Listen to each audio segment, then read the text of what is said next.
And in 2012, I got to the Paralympics trials, which was at the Olympic Stadium. And the top three get selected to go to Great Britain to the Paralympics. And I finished fourth. So I just missed out. But this was an incredible experience for me because this was in front of a big crowd of people.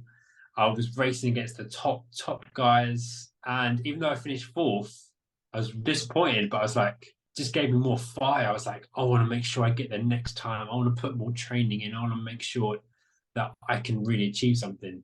So I went to my coach and I said, I want to make sure I get there next time. So she said, okay, so you're a bit slower than the others off the start line because of your left side weakness. So why don't we try something a little longer distance? Why don't we try 800 meters and 1500 meters? But because I've never gone that far, my reaction was, what, 1500 meters? That sounds like a million miles. I Yeah. can't do that.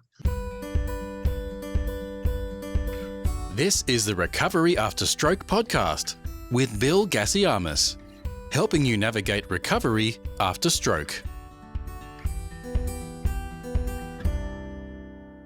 Hello and welcome to the Recovery After Stroke podcast. My new book, The Unexpected Way That a Stroke Became the Best Thing That Happened, is now available on Amazon. Links to where you can purchase are in the show notes and in the YouTube description. Thank you to all those people who have already purchased a copy. I hope the book gives you an insight into some things that you can do to make your stroke recovery a little better. This is episode 282, and my guest today is Anthony Bryan, who by the age of 6 was already a brain tumor survivor and a stroke survivor, and since then has become international para-athlete, 2 times World Games champion in both the 800 and 1500 meter running, and a motivational speaker. Anthony Bryan, welcome to the podcast. Thank you for having me. Good to have you here. Tell me a little bit about what happened to you. So I was a very sporty, active child, always running around, always playing football. And I began to get these really, really bad headaches. And I went from being running around and active all the time to being very lethargic and always kind of cuddling up a ball and holding my head. And the only way I could describe these headaches was like someone screeching or screaming inside my head. And when my doctors brought me to when my parents brought me to the doctors said it was just migraines and here's some medication, you'll be okay. But these headaches kind of got worse and worse. So my parents thought this isn't right. And they took me to the hospital to have a deeper look into this. So I had a brain scan. And what they found was I had a brain tumor the size of a tennis ball. So a 6-year-old's head's probably about the size of your hand, and a tennis ball is probably about the size of your fist. So it's a pretty big brain tumor. And what they found was this brain tumor is shutting down my vital organs. So they had to operate it on as quickly as possible to remove this tumor because it was shutting down my vital organs and I wouldn't have survived. During the operation to remove the tumor, I suffered a stroke. So I lost the use of my left side. So I'd gone in to the operation, fully active, able-bodied, normal life. And afterwards I came out totally different, completely changed my life, turned it upside down. Doctors weren't quite sure what happened. They couldn't understand what happened, why I lost the use of my left side. And they looked into it and they saw the stroke. So I had to relearn how to live life with one hand. I had to relearn how to walk again. I was wheelchair bound for 6 months. And all I wanted to do was just be active and be your normal child. A child wants to run around playing in the mud and running around with their friends. And I just remember sitting in the wheelchair and really starting to hate who I was and kind of really started to think to myself, I wish I'd never survived this operation. Why am I still here? I hate who I am, kind of resenting myself. How old were you? I was only 6 years old. So at 6, you went through that whole thing, and then by 6, you're already having these existential crisis, and you're already in a situation where life is shit, and you know your identity is lost, and you don't know how to interact with the world. Man, that's a Yes, lot for a 6-year-old to handle, especially after being diagnosed with a brain tumor and then having brain surgery and then going through all the stuff you went through. It's yeah. intense. So I remember having to have needle injections every single day, where your normal child, 7 year old is probably playing with their action man or playing football in the garden. I remember lying in the hospital bed, being stabbed with needles every day, several times a day, and I just didn't understand what was happening to me. And I do remember being really hating myself and who I'd become. I also remember, like, I had to have a year off school to recover. And when I was allowed to go back to school, I was the only disabled kid in the whole school. No one ever met a disabled person. I'd never met a disabled person before. And I'd become a very shy and self-conscious. So I couldn't use one arm. So I used to wear big coats, either in the summer, to try and hide my arm. I'd sit at the back of class to try and hide away, because I was embarrassed of who I was. And I remember in one of my PE lessons, we had a football lesson. So I was like, I'll go in goal. And the teacher said to me, you can't go in goal. You need two hands to go in goal. And so I just kind of stayed away from sport as well. So my confidence levels really plummeted. And yeah, I was shy, self-conscious, and yeah, rock bottom really. At that young age, I was having suicidal thoughts. I was like, I don't want to be alive anymore. Why am I here, kind of thing. Yeah. You know, had you had the opportunity to be goalkeeper uh, in your condition, you probably would have let a few goals through.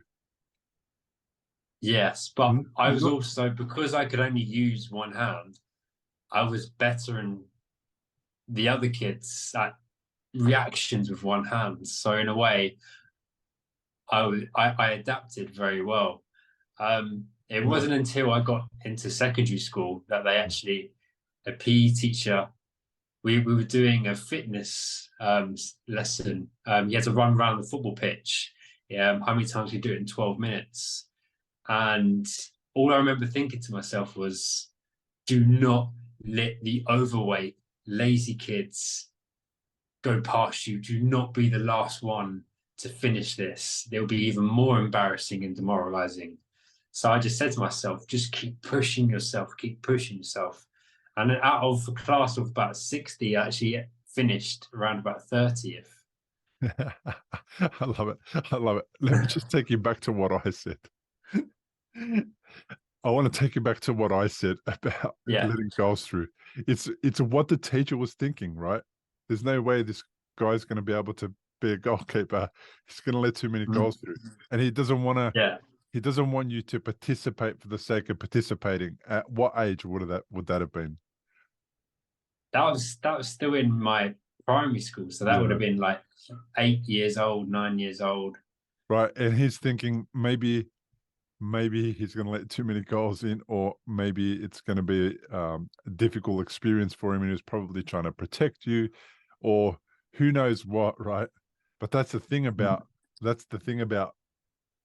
people who are able-bodied, who don't understand, I think, what's going especially on. in the 1990s, disability was seen as, you can't do this and you can't do that, Yeah. because no one had ever seen it done before. Yeah. Nowadays, you're seeing a lot more done by people with disabilities, and people, instead of saying you can't do this and you can't do that and putting you in your box, people are saying, well, actually, there's this guy over here and he can do this. So maybe if he can do it, then maybe you can as well. And it's Yeah. kind of a bit more open-minded now. The Paralympics, I think, definitely help when it comes to Yeah, I think so, yeah. showcasing the ability of people with disability to achieve something on the Yes, I sporting think so. field. Yeah. And unfortunately, when I was a kid, no one ever heard of the Paralympics. Yeah. It's only just come out into the public really and being publicized since 2012 onwards, really. Yeah. We in Australia here, we could be, if somebody achieves something in sport, it doesn't matter what kind of sport it is. It doesn't matter if it's training a fly to beat another fly in a walking race or something.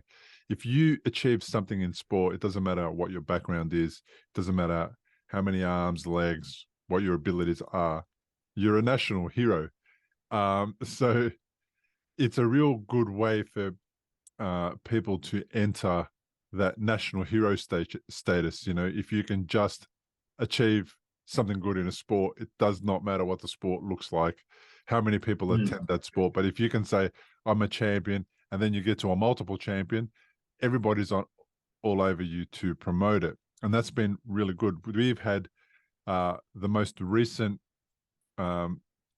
champion that I'm aware of is Dylan Olcott, who was and still is kind of like the most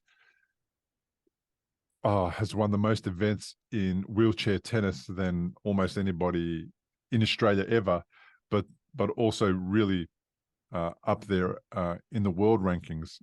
And Dylan's all over everything because that's what we do. We just put all our sports heroes all on top of everything. And what he's been able to do is raise awareness about the fact that it's definitely possible for people who have disabilities to participate in sport that looks a little different than sport for people who are able-bodied, but that doesn't matter. It's still sport and it's still participation, and then you get everything out of that event as if you would have if you were quote-unquote able-bodied. It doesn't make a difference at all. The only difference is the guys are sitting down in a chair instead of standing up on the court. That's the only difference. Exactly. Just everyone should embrace everyone for achieving something and support each other. That teacher, if he sees what you're up to these days, do you think it would be kind of a good way to sort of bring people on your side, just to sort of do the things that you've been able to do and kind of try bring people along gently and just show possibility rather than inability? So I kind of, it's kind of showing that people are always going to say to you throughout life, could be in anything, that they're going to try and enforce their opinions on you and say, you can't do this and you can't do that. But that's just their opinion. And it's up to you, and only you know whether you can do it or you can't. And it's only down to you. If you're willing to give it that effort and try and do it, that you're only going to find out. So it's kind of, he told me that I couldn't do this and I couldn't do that, but I was determined to prove him wrong. Do you feel like people who are less able-bodied get the you can't do this thing more often than? I would say so, quite a lot, yeah. Especially I find after being in hospital, medical professionals are very quick to kind of put you in your box. A bit like saying, "Oh, sorry, sir, this has happened to you and that's happened to you. You're no longer going to be able to do this or do that." And that's not they're not trying to be horrible, but that's just the way that they've done their education, and they're trying to put you in this category. And when in fact they could, well, they're not trained to say this has happened to you, but there's these options that you could do this and you could do that. They're kind of just giving you the option of what you haven't got anymore, what you can't do anymore. Yeah. Are they perhaps living through what they believe wouldn't be possible for them if they were in the same situation, unknowingly then transferring that or sort of attempting in a bad way to protect you and say, you won't be able to do that, don't bother trying, don't get disappointed? Yeah, they don't want to give you too many high hopes. What is it about that you think that it's not worth giving somebody hope, that what we should do is take hope away and crush their hope? It's a tough one, because some people will listen to what the doctor has to say and think to themselves, well, the doctor says I'll never be able to do this, so I'm not going to be able to. There's no point even trying. So doctor said to my parents, he'll probably never walk or be very active again. Yeah. And I ended up being able to run and push myself more than most able-bodied people can. Did your parents buy into that for any length of time? Did they get sucked into that sort of rhetoric? I think maybe at the beginning, yes, because I was wheelchair bound at the beginning. But I was a very like determined, stubborn child. If someone said to me, "You won't be able to do this," I'd be like, "Yes, I can." So I kind of, I forced myself to kind of stand up and try and move my legs when I couldn't and things like that. I I had two younger brothers that are very competitive, so if I wasn't going to be able to keep up with them, then I can't let my younger brothers get the better of me. I'm the older brother, so I think they helped me a lot in my recovery, because when we played football in the garden, if you're not going to be as good, you're going in goal straight away. So being competitive with them helped me in my recovery a lot. Yeah. It's a tough thing for anyone to go through at any age, but at 6, I mean, you're so young and naive before they found the brain tumor. And then after that is this completely different life and version of you. Do you have recollections of your transition from being a child to being thrust into like a childlike adulthood? Because you got to deal with things at 6 that most people won't have to deal with. Well, for me, for example, until I was 37. I had to grow up very quickly. Well, most kids are playing with their toys or dolls or whatever. I was in hospital beds having injections, operations. I actually remember everything, going from all hospital appointments. I remember the headaches as a kid. I don't know, really, I remember a lot of it. And I remember, so back nowadays, you have stitches that after the operation, they just dissolve. But back then, they had stitches that were pretty much just staples. And so I had, I think it was 24 staples down the side of my head. And I remember they were saying, "We're not going to put you out to sleep for this. We're going to take these stitches out." And I remember screaming and crying and begging them to stop, because they had literally tweezers and they were pulling these staples out. And I was bawling my eyes with tears. And whereas a normal child just might cry when they fall over and graze their leg, I'm having to withstand this pain, and that I remember that pain as being the worst ever. But going through that pain actually made me stronger for later in life. I got a very like high pain tolerance now, which has kind of helped me in sport. Right. So we've got that in common. I had man, I don't know, more than 30 or 40 staples in my head as well. I don't remember. I had counted them once, but because I've got a photo of it. And they did pull the staples out as well. So they had two types of stitches. There was the dissolving ones, and then there was staples on top. They were kind of and then I went to the hospital to have them out. I didn't realize that they were going to just yank them out as well. And it was quite annoying because my head was sensitive. I'm sensitive personally around my head. You know, I've just had even brain touching surgery. there is sensitive. So Yeah. staples in there. Yeah. You just had brain surgery. You know, you're recovering. It's not the best thing to do, and it's especially not. And I can deal with it at 40 years old. Like I cope. All right, it's a little bit of pain. It'll be fine. But as a 6-year-old, I can't imagine, you know, what I would have gone through. I cannot remember that part of my life, like being 6, 7, 8, 9, 10 years old. If it wasn't for a couple of photos that my mum had, I wouldn't have any idea. I've got some sense of my formative years and what I was like at school and who I played with and what some of my issues were and what some of my strengths were, but I don't really have a deep memory about something that happened at 6 years old, because I didn't go through anything that dramatic. So it's interesting how that event kind of enables you to have a real deep memory of what it was like to be you at 6 years old. Yeah. Tell me, go. Yeah, I was going to say, I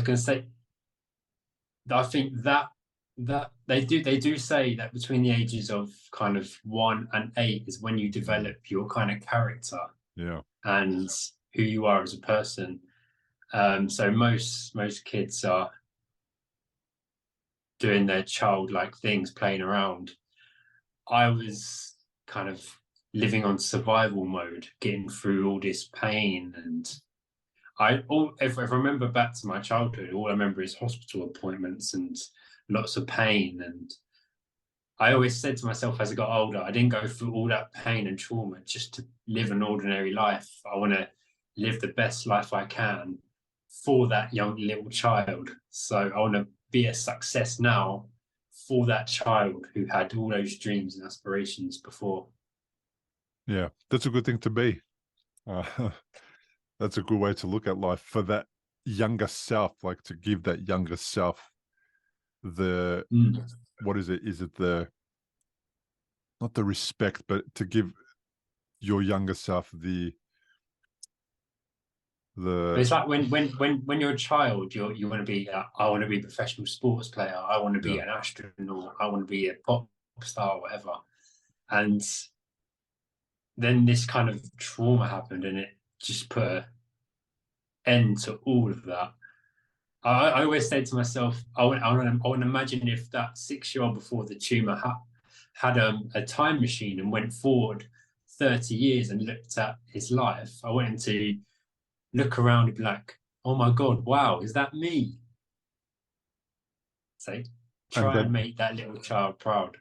Yeah, and that little child then is going to go through some of that stuff a little bit easier, less stressed, less worried, less concerned. Yeah, maybe be like, I'm going to go through this pain, but it's going to be worth it in the end because I know in the future I've got this successful, full life to lead. Yeah. Yeah. Now, I'm on your Instagram and I've been reading your little blurb about yourself. Left hemi, motivational speaker, brain tumor survivor and stroke survivor, international para athlete, 2 times world games champion, 800 meters and 1500 meters. Tell me about those events. So after that fitness test in my secondary school and beating half the students, my PE teacher went up to me and said, wow, that was incredible. Have you ever thought about going into the Paralympics? And my reaction was, what's the Paralympics? And he said, it's like the Olympics, but for people with disabilities. You'd be great at it. You've got some real fight determination in you. So straight away, my reaction was, no way. I definitely don't want to do that. Why would I want to do a sport that shows off my disability? That's something I definitely don't want to do, because I was hiding it as it was with big coats and trying to hide away and just blend in as I could. So she said, let me speak to your parents. And my parents were picking me up that evening. And she came over and the first thing she said was, get that boy in a running club. And my parents thought, okay, never thought of that before, but we'll give that a try. So I went to belong to my first ever running race, and it was an all disability athletics race competition. And I'd never met any other person with a disability because I went to an able-bodied school, and I'd always have to play keep up with them or catch up with them. And for once, I was looking around, and all these athletes were going out there to do the best they possibly could. Some might be missing an arm, some might be missing a leg or in a wheelchair. And no one was giving each other a funny look or judging each other. They were going out there to give the best possible performance they could. And I actually ended up winning gold medal in the 100 meters and the 200 meters. And this just kind of opened up my eyes to the disability world. I was like, I've been shy and self-conscious and hiding away all the time. And everyone here is just going out there and being the best they can be. So this really inspired me. So I thought, I want to have more, I want to be part of this. I want to do more of this. So I joined a running club, started doing more races and competitions. If you've had a stroke and you're in recovery, you'll know what a scary and confusing time it can be. You're likely to have a lot of questions going through your mind. Like, how long will it take to recover? Will I actually recover? What things should I avoid in case I make matters worse? Doctors will explain things, but obviously you've never had a stroke before. You probably don't know what questions to ask. If this is you, you may be missing out on doing things that could help speed up your recovery. If you're finding yourself in that situation, stop worrying and head to recoveryafterstroke.com, where you can download a guide that will help you. It's called 7 Questions to Ask Your Doctor About Your Stroke. These 7 questions are the ones Bill wished he'd asked when he was recovering from a stroke. They'll not only help you better understand your condition, they'll help you take a more active role in your recovery. Head to the website now, recoveryafterstroke.com, and download the guide. It's free. And in 2012, I got to the Paralympics trials, which was at the Olympic Stadium. And the top 3 get selected to go to Great Britain to the Paralympics. And I finished 4th, so I just missed out. But this was an incredible experience for me because this was in front of a big crowd of people. I was racing against the top guys. And even though I finished 4th, I was disappointed, but I was like, just gave me more fire. I was like, I want to make sure I get there next time. I want to put more training in. I want to make sure that I can really achieve something. So I went to my coach and I said, I want to make sure I get there next time. So she said, okay, so you're a bit slower than the others off the start line because of your left-sided weakness. So why don't we try something a little longer distance? Why don't we try 800 meters and 1500 meters? But because I've never gone that far, my reaction was, what, 1500 meters? That sounds like 1,000,000 miles. I can't do that. I'm struggling doing 200 meters. But she said to me, well, how do you know if you've never tried? She said, give it a go and then see how you get on. So I joined the distance group. And our first training session was like running 400 meters. You have a few minutes rest and you do this 10 times. And I remember I was in this group, mainly girls. We set off running at the same time. And I remember even like the girls half the size of me that were like 6, 7 years old were just flying past me. And I was at the back of the group and I was like, this is so embarrassing. Even the little girls are going past me. And I hated it so much. But I made sure I did rep after rep and I just wanted to do the session and didn't want to stop because that'd be even more embarrassing. So I finished the session and my coach went, so how did it go? And I was like, terrible. The little ones were going past me. I was at the back. Just embarrassing. I hate not being good at something. So she said to me, well, you can't expect to go in there and be the absolute best at it. Those guys have been training for years. You can't expect to go in there and be better than they are when you haven't even put in the work yet. She said, give it a go for a month. And if you still hate it, you can always go back to sprinting. So I was like, okay, I'll give it a go. And after a few weeks, I started getting fitter, started getting stronger, started believing in myself more. I was going from the back of the group to the middle of the group, to the middle group to near the front of the group. And these are kind of able-bodied girls. So I'm keeping up with them, which is kind of a good pace. And then I started going to competitions, started winning medals.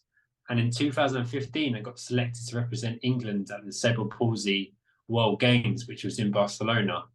And I ended up winning 2 gold medals in the 800 meters and in the 1500 meters. And this was a moment where my kind of confidence started to grow because I was thinking, I shouldn't be shy or self-conscious about myself. I'm now a double world champion. And people, I remember being there and like, young kids were asking for my autograph and I wasn't used to this. I was like, wow, that made me feel special. That made me feel really good. I was like, wow, that really makes me feel cool. That's awesome. But that was kind of a change in my life because I thought I was told as a kid you'll probably never be very active again. And now I'm a double world champion in the 800 and 1500. So I began thinking to myself, actually, I can do things. What am I really capable of? Let's try and find out what I really can do. So I just started pushing myself physically in the gym, running, training, and I just started learning that I was getting fitter and stronger. And part of my peers group and my mates who didn't do much sport, they were all able-bodied, and I was stronger and fitter than them. Yeah. And I was like, how is this possible? Yeah, mate, because it's because the mindset is, well, has been so different up until then, you know, like it just has been. We've come a long way in the last 30 years since Yes. your experience. And by that, I'm talking about society as a whole has come a long way. Just understanding that if you make it possible for people to attend an event, like if you create some of the things that they need to be there, a wheelchair ramp, for example, then you've solved 99.9% of the problems. All you got to do is make it accessible so that people can arrive there and then they can participate. If the court is there and then there is a toilet, for example, for people who need disabled toilets, and a ramp for people who need wheelchair access and all those different things, it's not much extra that's required to make it possible for people who live with disability to participate and to attend. I know in the football stadiums here, I remember back in the day, you never used to see chairs or spaces for wheelchairs. Well, now you do. Now there's, in every level, in every bay of every stadium, there's, you know, wheelchair accessible bays where people can get a lift up or go up the ramp and park their wheelchair next to a couple of other wheelchairs and sit and enjoy an event. And it's what it means is actually taking seats out rather than having to buy seats and install seats. It's just not putting them there and then marking the space with blue paint or with orange paint or yellow paint or whatever it is, just so that people know what that space is allocated for, and you're in. It's so simple. So we see that now on public transport here in Melbourne. All of the trams that we have, previously you had to get up 2 and 3 steps to get into the tram, and then the tram doors weren't wide enough so that people with a wheelchair could actually get in and use the tram. Whereas now the doors are double width, and every tram stop they're starting to build platforms that are at the same level, like you would at a train station, that are at the same level as the door. So the person, all they got to do is get to the tram stop and push themselves in, and then go to a space in the tram where the seats have been removed, and they can just park their wheelchair there. And when they're not there, people can stand there. And it seems like such a simple thing, but able-bodied people take a while to get to that stage because they can't picture themselves being in that situation and having to get to work or having to get to an appointment or whatever. It makes people more independent and more able to participate and be active members of the community. Just because one of your legs doesn't work or one of your arms doesn't work or both of your legs doesn't work doesn't mean you can't be a fully active member in a community and live a life to the fullest. It's just ridiculous that it meant that. And even now, I hear stroke survivors. I'll talk to some stroke survivors who had a stroke recently, and the doctor said you probably won't walk again in 2020. It's insane that it happens, but it does still happen. And part of what the Paralympics does is it proves everybody, all the naysayers, wrong, is what it does. And then hopefully it encourages young kids, or people, elderly, whatever, it doesn't matter what, hopefully encourages people to go, what the hell? I'm going to just turn up and give it a go. Nobody's looking at me at the Paralympics. There's plenty of other people to look at if that's what we're going to do. If we're going to look at people with disabilities and think, oh, they're different or they're different, what's not going to happen at the Paralympics? Everyone's the same, different. Mm. Well, I spoke to one lady before, and she was like, I prefer watching the Paralympics to the Olympics. And I said, oh, really? Why is that? She goes, well, if you think about it, the Olympians train hard and they diet, but that's all they really do. The Paralympians, they have to train hard, diet, train as much as the Olympians, but with an added difficulty. And they're going to have to do all these kind of massage and rehab to help all those different kind of parts of the body that are overcompensating. So the Paralympians are putting an extra amount of work than the Olympian would do. So that's why I find it more impressive.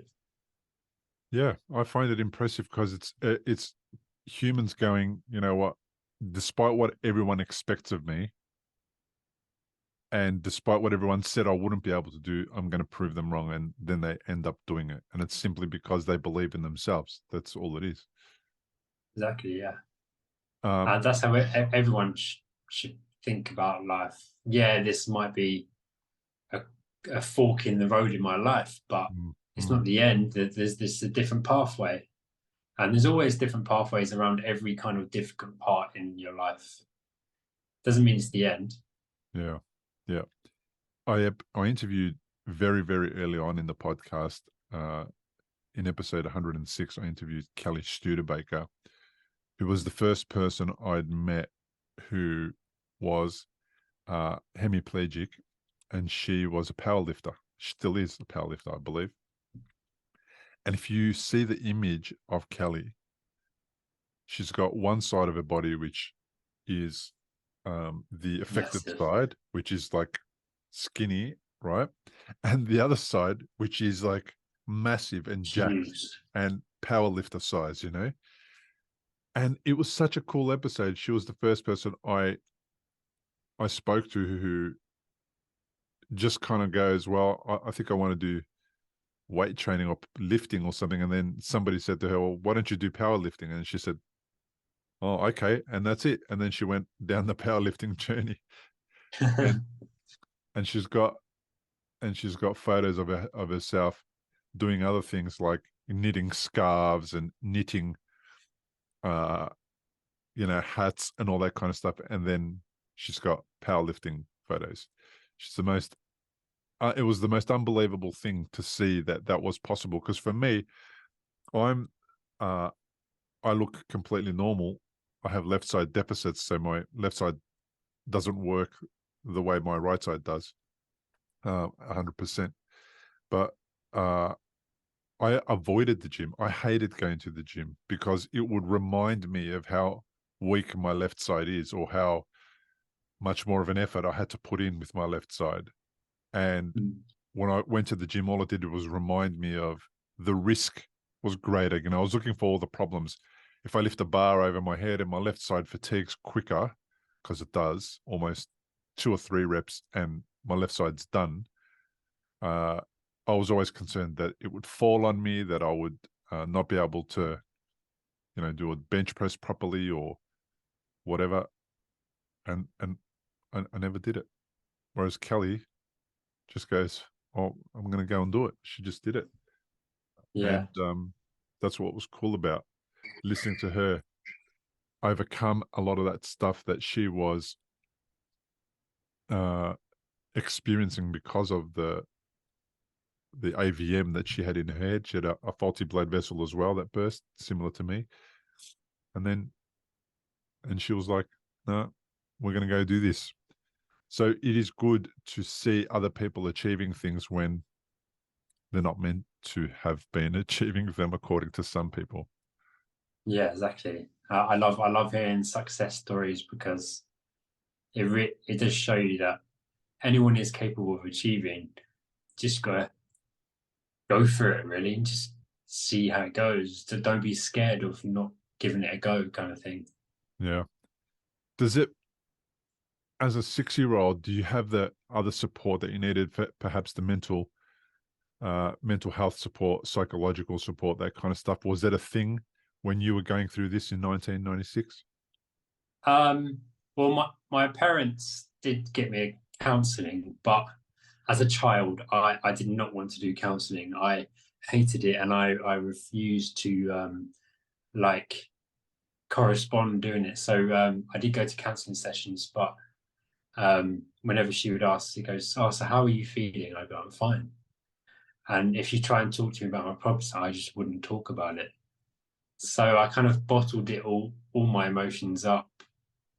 I never talked about my disability.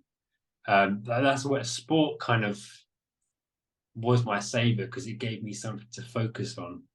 Other than that, other than sport, I was very shy, self-conscious, embarrassed. As I got into teenage years and started going out drinking with mates, I was super shy around girls because I thought no girl was going to be interested in me because I'm the only disabled one. So that self-consciousness was constantly with me.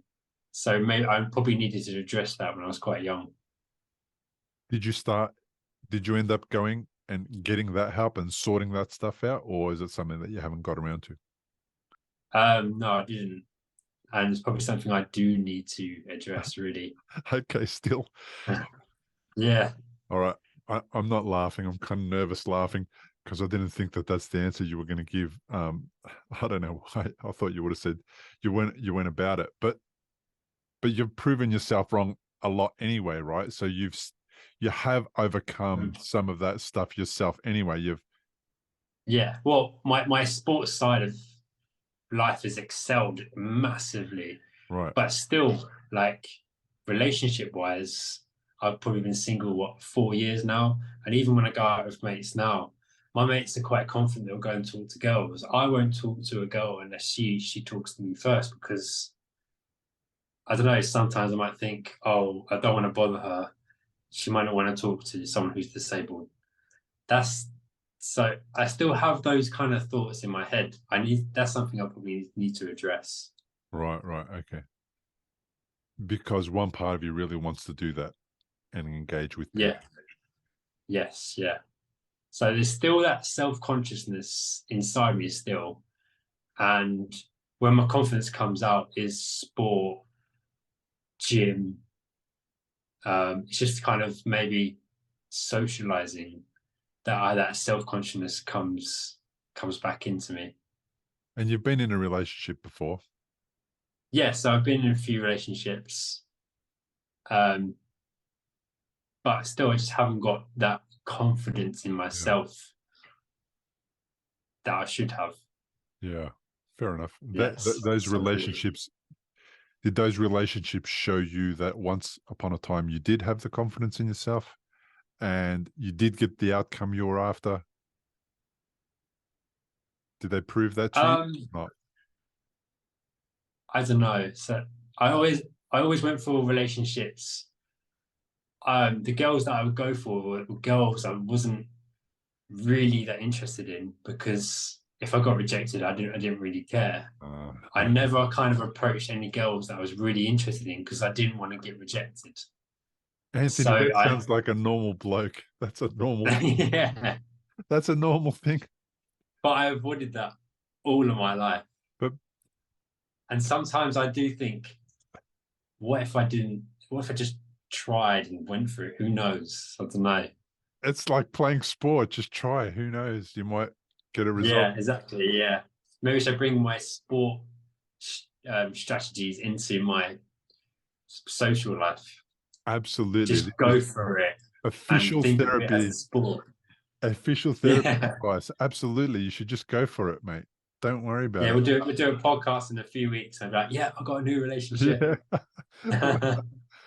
Why not? Why not? You should definitely go for it. I mean, every person who likes somebody is afraid of rejection and afraid of being told, look, I don't like you, I'm not interested in you, whatever. And it does not matter what I you look think like, who you are. I always blamed my disability. I think, Yeah. oh, she won't like me because I'm disabled, Yeah.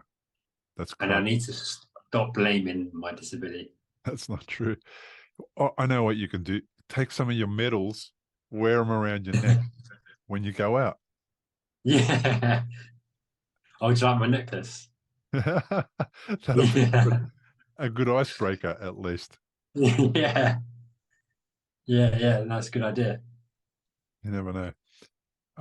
I do understand where you're coming from, though. Like it does make sense. You've got that extra level of complexity that you add to that whole dating experience. Is that, usually it's just, oh, she won't like me. I hate being rejected. But you've also got that other Mhm. part that you think is, you know, I uh, think online dating is sometimes it can be such a bad thing. So it's judged online dating is all about image.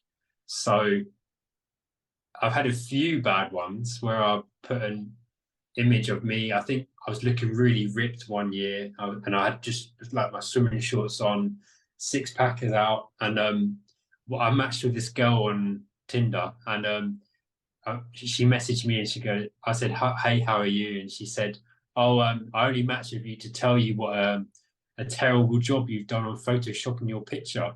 And I was like, "What do you mean? I don't even know how to use Photoshop." She goes, "Well, you've made your one arm really, really muscly and got a six pack really good down one side, but you forgot to do the other side." I was like, "That's awkward." I was like, "No, actually, I have a disability, and this, and this." And she was like, "Oh," and then she blocked me, and I was like, "Oh, oh, that's nasty. that's harsh, isn't it?" That So is it's harsh. little things like that. That is harsh. Yeah. How can you just connect with somebody purely to tell them they've done a bad job on Photoshop?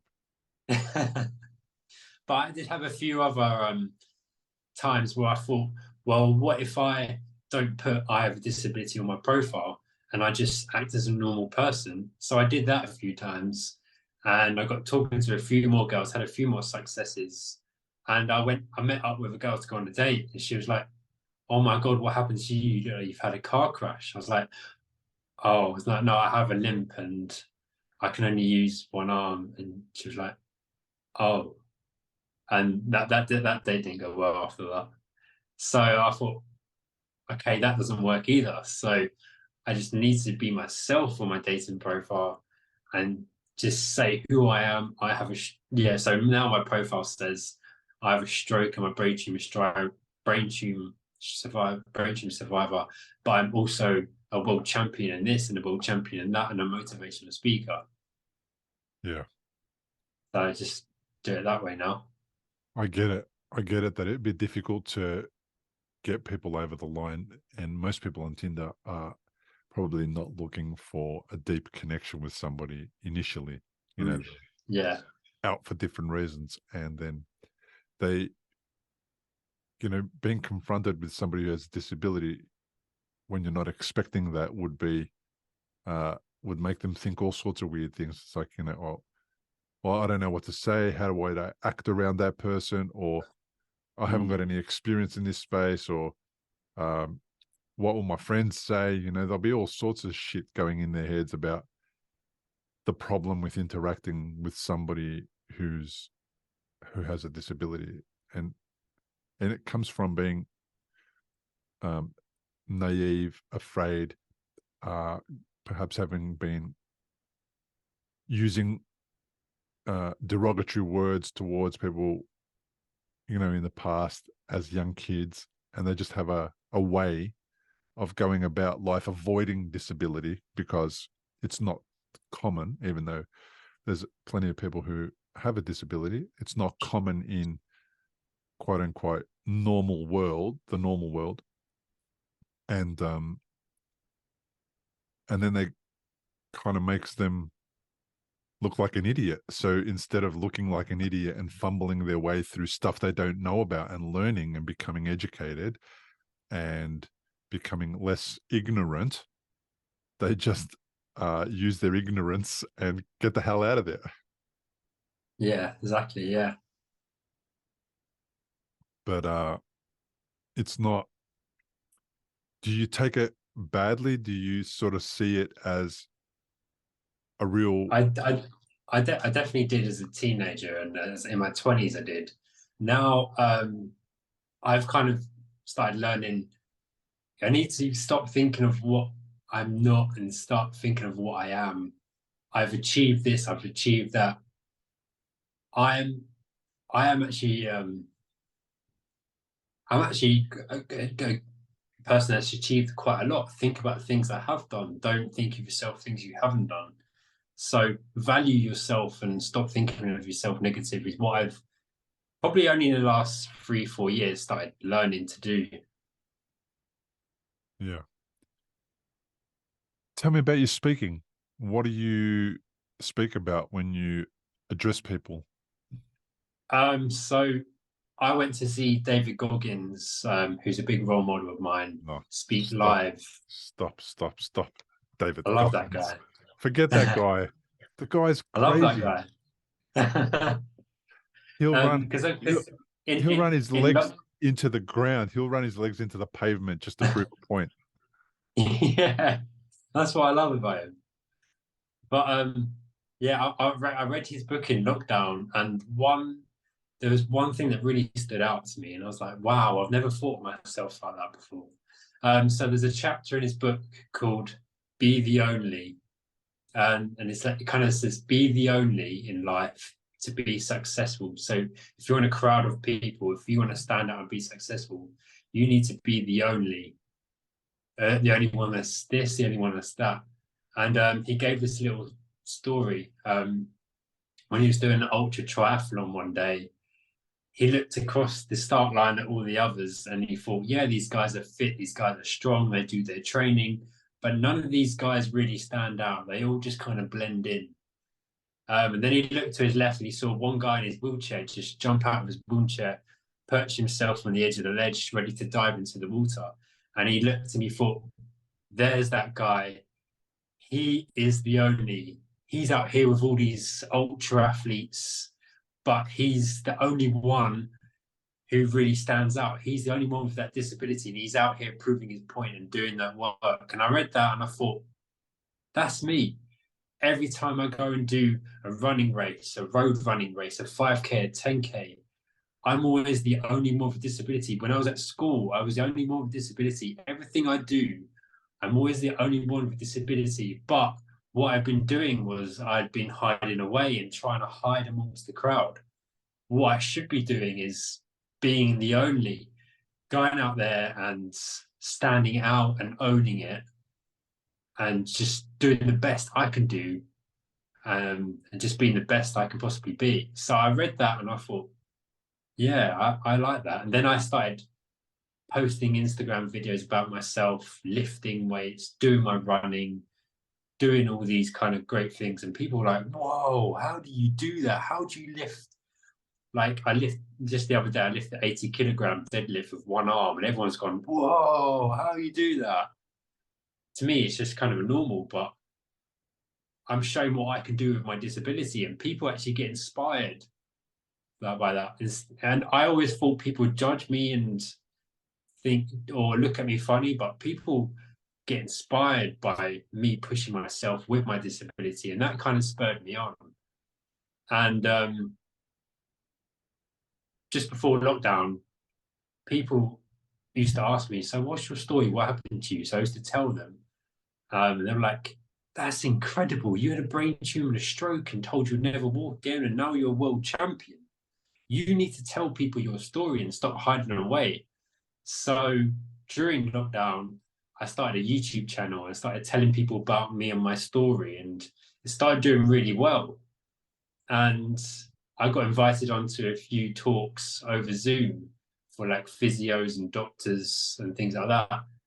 And just from doing that, a woman said, oh, my son's school would love to come and hear you talk. So I went along to the school and did a talk. Never done a talk before. It's in front of 1,000 kids. And I just told them my story because I have a picture of me as a 6-year-old in a hospital bed with a bandage around my head. Actually, the kids could kind of relate to that. And they gave me this kind of big kind of response to my talk. Because at the beginning of the talk, the teachers were saying, oh, there's a few like kindergarten 5-year-olds and they might switch off and mess around, but don't worry about that. We'll sort them out. And after doing an hour of my talk, the teacher said, I don't know how you did it, but you had every single kid like that. You could hear a pin drop. Even the 5-year-olds were just sat there for the whole hour. She's like, I've never seen that. And that just made me I don't know, that kind of made me feel good about myself, that and the fact that if I can inspire them and maybe help them achieve something in their lives through my story, then that's just a great feeling. So I then thought I'd love to do more of this. So I just started contacting schools, and the schools were like, we'd love to have you in. This year I've done talks for over 8,000 school kids. And one of my favorite moments was a girl wrote me a letter afterwards, and she said, thank you for your talk today. I have cerebral palsy as well, and you really inspire me. I would love to be like you. I was like, wow, that's cool. That's a great moment. It's a bloody awesome moment. That's it. It's what it's all about, isn't it? It's about just being yourself with no agenda, and then other people going, oh, I thought I couldn't lift weights with one arm. Geez, he's doing it. What an idiot I've been. Let me try. Yeah. And then they can start believing themselves achieving. Yeah. I think especially kids, they have a lot of social media that they're looking at now. They have to relate to things that are kind of way out of realistic things now. Yeah. Especially kids, they've gone through the pandemic, which no kids really gone through before. So they're struggled more. They're going to say mental health is going to be a big thing for those kids, pandemic kids in the future. So if I can give a bit of inspiration to them to go out and be the best you can, a bit of confidence into them, then that's great. Excuse me, mate. Make a note of that. I get congested. It does my head in.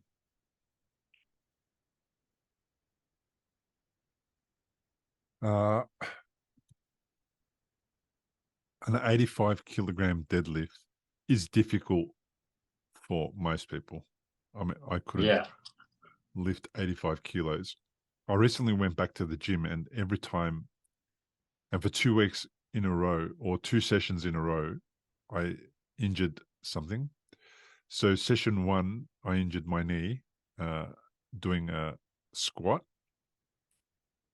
not a lot of weight, and then took 2 weeks off and went back to the gym, and then first day back, I injured my shoulder. And now those 2 injuries. On your weaker side?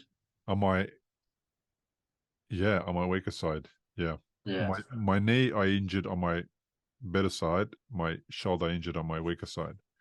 And now those 2 things are bugging the hell out of me because I can't go to the gym and participate the way that I wanted to, which is just to do my full range of weights, all my sets and all my. So I go anyway, and I'm in and out in maybe 15, 20 minutes because I just do what I can. And I've reduced all the weights back down to just bare minimum, just so that I can still be in the gym and still go to the gym and have a habit and lift weights and still go through all the motions. But there's no way I can do squats at the moment. And there's no way I can do certain movements with my arm, my left arm. And it's really frustrating. What's it like for you to have to protect your muscles and your body? What's it like to go through that and be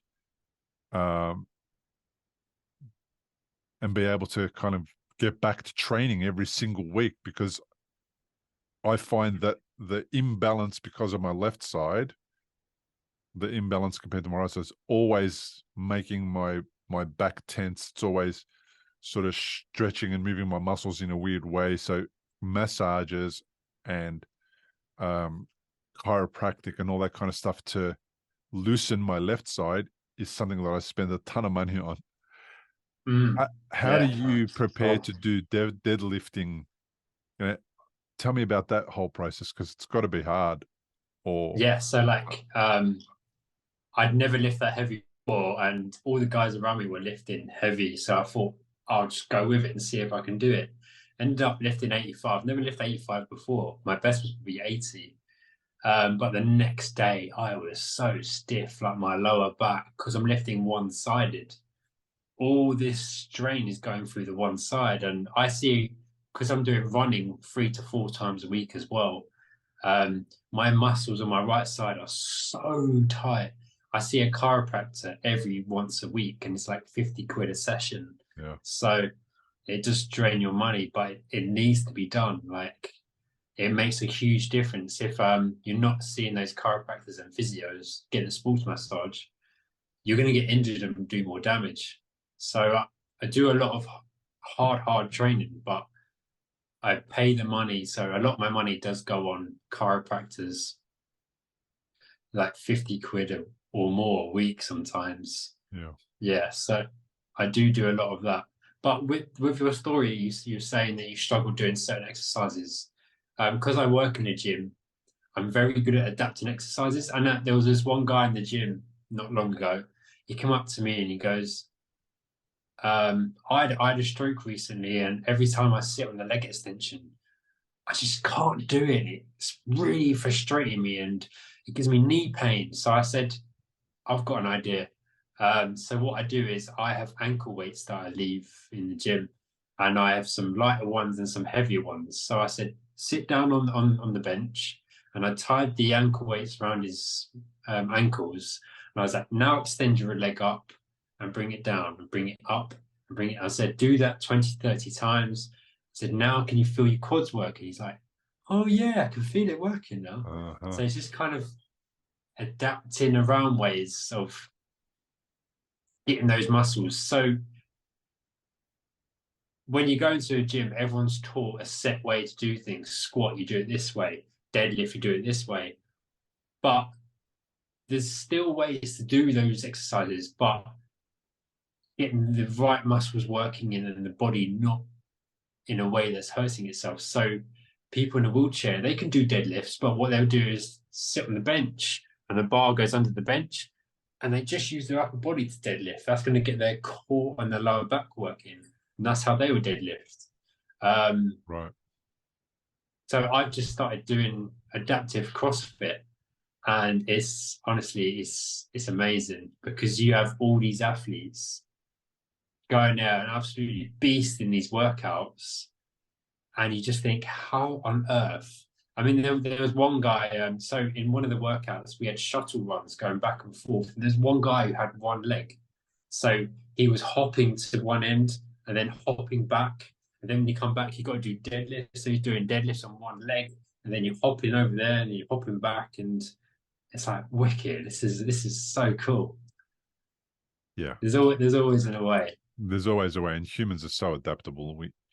We've been able to live in every part of the planet, cold, hot, dry, wet. It doesn't, like, humans are so adaptable without limbs, no matter what. I mean, everything is possible, with a little bit of creativity and a little bit of guts and determination and a little bit of encouragement. Really, that's kind of all we need, and support. There's a whole bunch of people that I've spoken to and are doing adaptive types of yoga and adaptive Pilates and adaptive all sorts of things.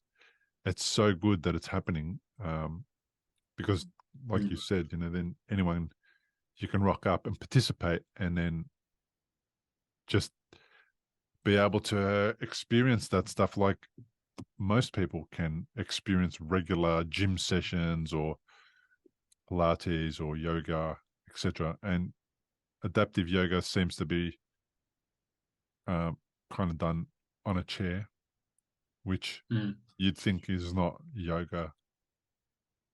It is not, it wouldn't have the benefits, but it absolutely does have the benefits, just as if Definitely. you were doing it on the floor. Mm. So I love that idea. So what's on the agenda? What do you got coming up? What's going to happen for you in the future? Sounds like there's plenty on. So I started thinking, what more am I capable of? I've done the 1500, I've done the 800, I got gold in that. I then thought, so that year, my brother, who he doesn't do a lot of training, but he'd entered a charity 10K race.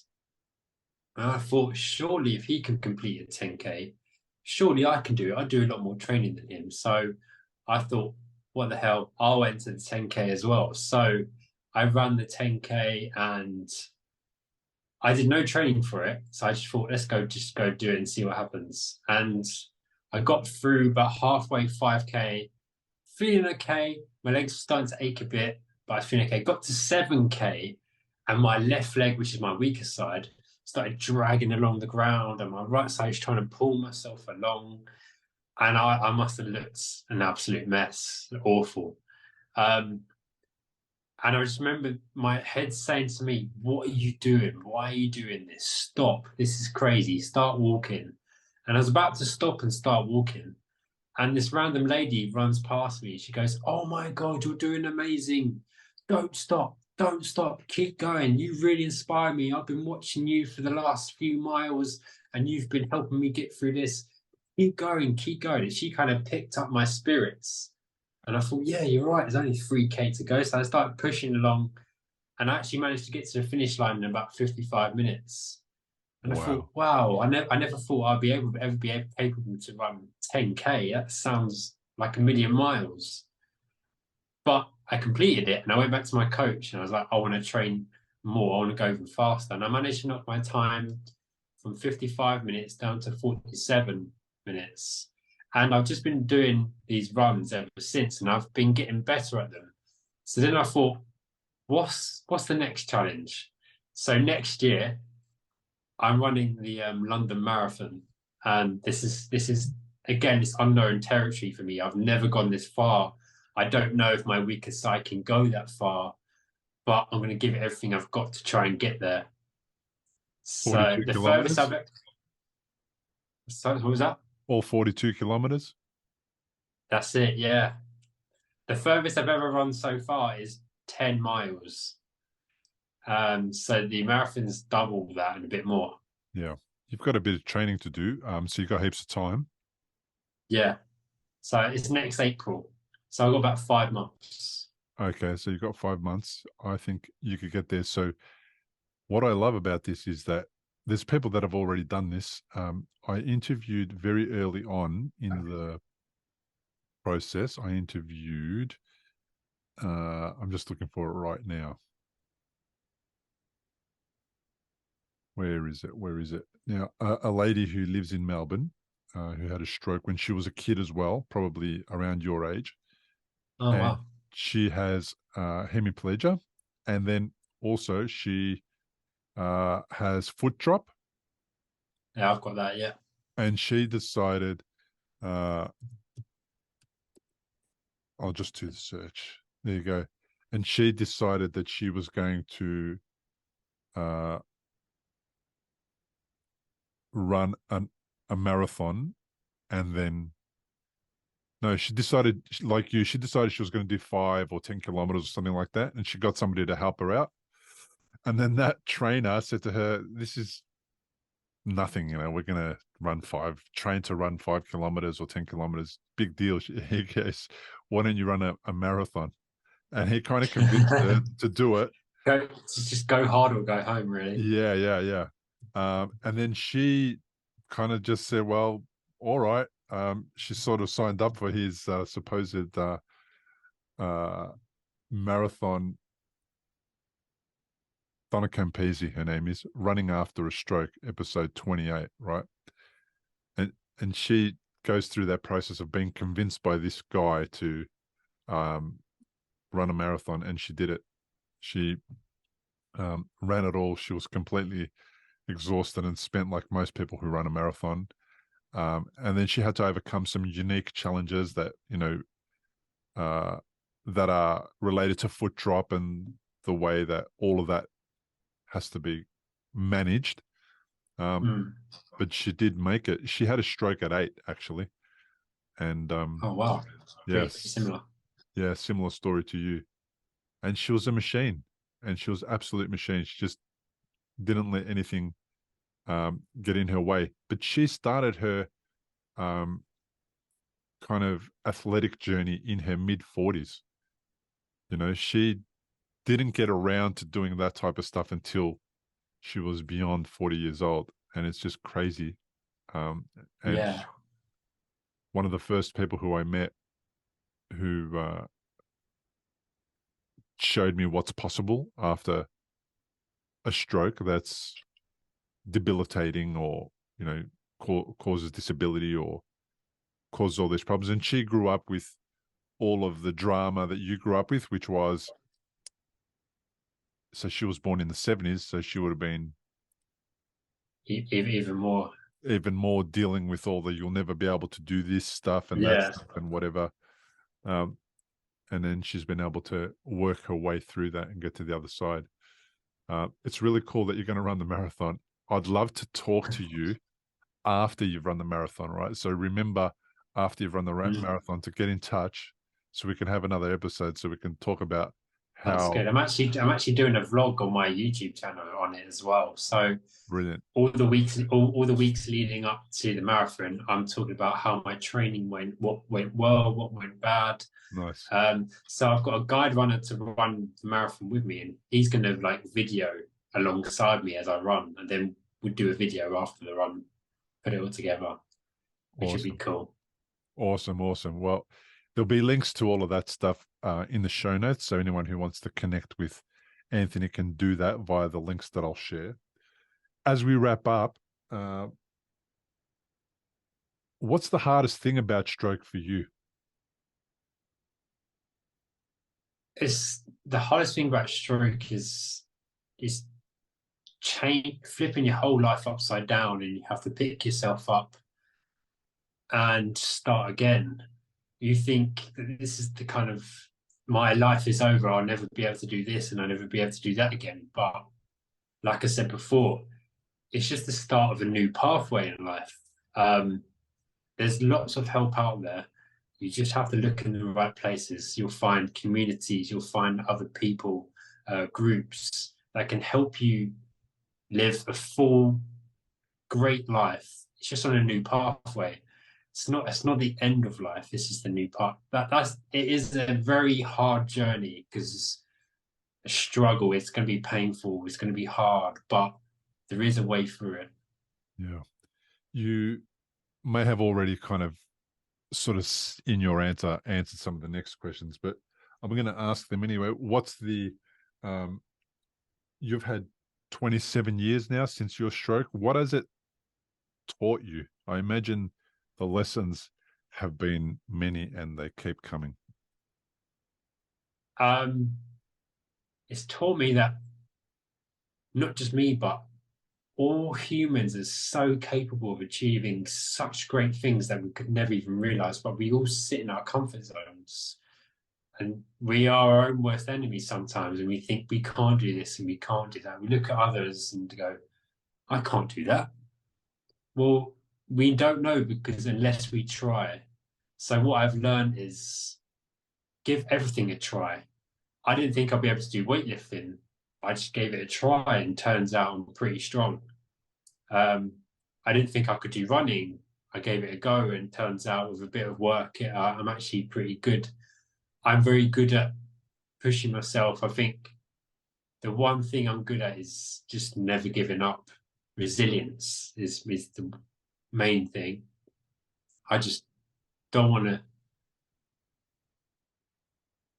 be embarrassed, be that person who's embarrassed of myself again. I want to go out there and achieve things. So I think one of the biggest things I learned is we are all so capable of achieving so much, and we don't even realize. One of my biggest fears is kind of getting to an old age. Let's say I live to 100.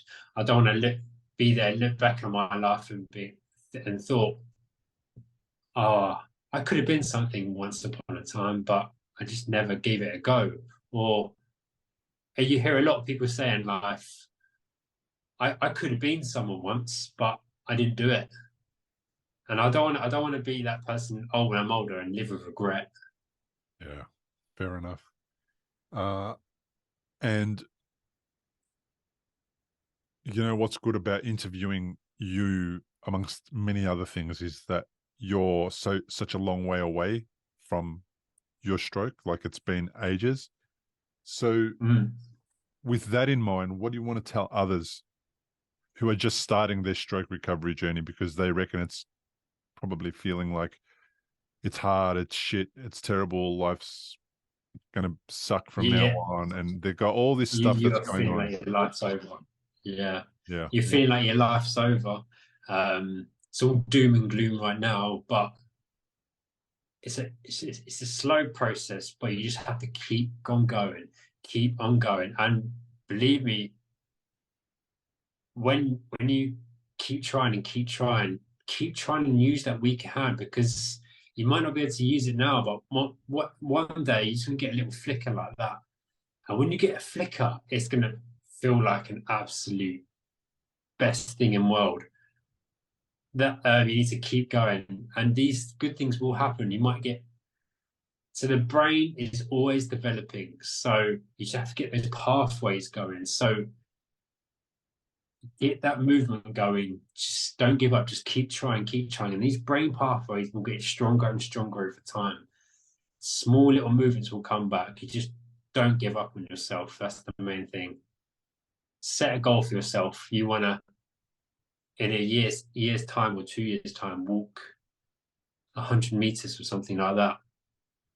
And then you've got a goal, and the mind's an incredible thing. If you set that goal, a lot of the time you will hit it.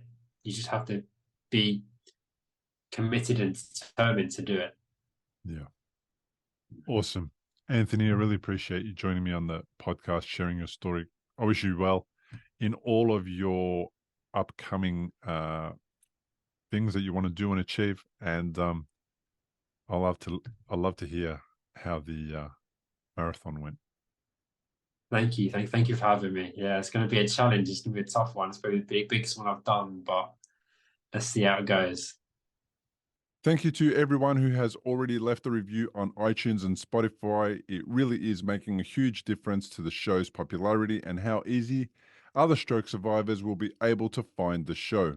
If you haven't left a review and would like to, the best way to do that is just go to Spotify and iTunes, leave a 5-star review and a few words about what the show means to you. If you are a stroke survivor with a story to share about your experience, come and join me on the show. The interviews are not scripted. You do not have to plan for them. All you need to do to qualify is be a stroke survivor who wants to share your story in the hope that it will help somebody else who's going through something similar. If you are a researcher who wants to share the findings of a recent study, or you are looking to recruit people into studies, you may also wish to reach out and be a guest on my show. If you have a commercial product that you would like to promote that is related to supporting stroke survivors to recover, there is also a path for you to join me on a sponsored episode of the show.